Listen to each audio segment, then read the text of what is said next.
Welcome back to my channel. చల్లగా సలిపెడుతుంది, ఏమన్నా వేసుకుందామంటే మా ఆయన ఏం చేసిండో తొవ్వల కండ్రగడ్డ ఉన్నాయి తీసుకొని ఉడకబెట్టి అన్నాడు.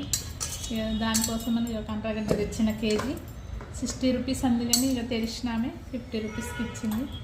ఇంత లావు ఉన్నాయి, ఇంకా ఎక్కువ లావు.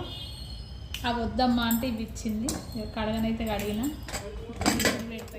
ఉడికిపోయినాయి. వీటిని ఒక వెరైటీ వేస్తా పిల్లలకు, కొంచెం చక్కెర వేసి ఫ్రై చేసి ఇస్తా. ఇంత వర్షంలో కూడా ఇట్లాంటివి తినరు, కాకపోతే బజ్జీలో బూడాలో ఇష్టం పిల్లలకు. ఎప్పుడు ఆయిల్ ఫుడ్ కాకుండా అప్పుడప్పుడు ఇలాంటివి పెట్టాలి. ఎందుకంటే ఇప్పటి జనరేషన్లో పిల్లలు బెల్లం వేద్దాం అనుకున్నా, బెల్లం కొంచెమే ఉంది. బెల్లం కొంచెము, చక్కెర కూడా వేస్తున్నాం. అవి వస్తున్నాయి. ఇక బెల్లం కొంచెం చక్కెర వేసిన కదా, కరిగింది. ఇక అంత చెత్తలాగా అవపడుతుంది, అందుకే వడబోస్తున్నా. చెత్తలాగా వెళ్ళింది. ఉప్పు తీసి చిన్న చిన్న పీసెస్ లాగా కట్ చేస్తున్నా. ఇలా పీచ్ ఎక్కువ ఉంది, నార అనేది ఎక్కువ ఉంది. ఇగో ఇట్లా తీస్తుంటేనే నార వస్తుంది, నార లేకుంటే బాగుంటాయి.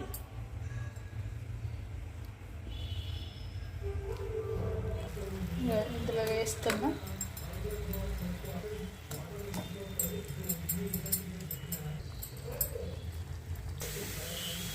ఎంత బాగా టేస్ట్ ఉన్నాయంటే మీరు కూడా ఒకసారి ట్రై చేయండి. ఎందుకంటే వట్టిగా ఉడకబెట్టి ఫ్రై చేసి తినేవాళ్ళు ఉంటారు, కానీ ఇలా చేస్తే పిల్లలు కూడా ఇష్టంగా తింటారు. సేమ్ బర్ఫీ టైప్ ఉంటుంది.